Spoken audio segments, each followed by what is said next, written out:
জীবনে শিক্ষিত হওয়ার চেয়ে টাকাওয়ালা হওয়াটা অনেক জরুরি।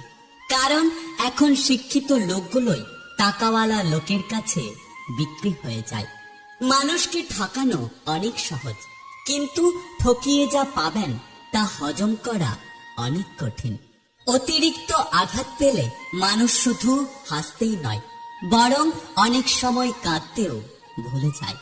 প্রতিটা মানুষের জীবনে কিছু শব্দহীন ব্যথা থাকে, যেগুলো সে কারোর কাছে কখনো প্রকাশ করে না। শুধু হাসলেই একটা মানুষ কখনো সুখী হয় না। এমন কিছু হাসি আছে যা কষ্টকে আড়াল করার জন্য হাসতে হয়। বিশ্বাস গড়ে ওঠে তিলে তিলে, আর ভেঙে যায় এক ঢিলে। রাস্তায় পড়ে থাকা কাগজের টুকরোটাও একদিন কোনো না কোনো বইয়ের পৃষ্ঠা ছিল। আজ প্রয়োজন শেষ,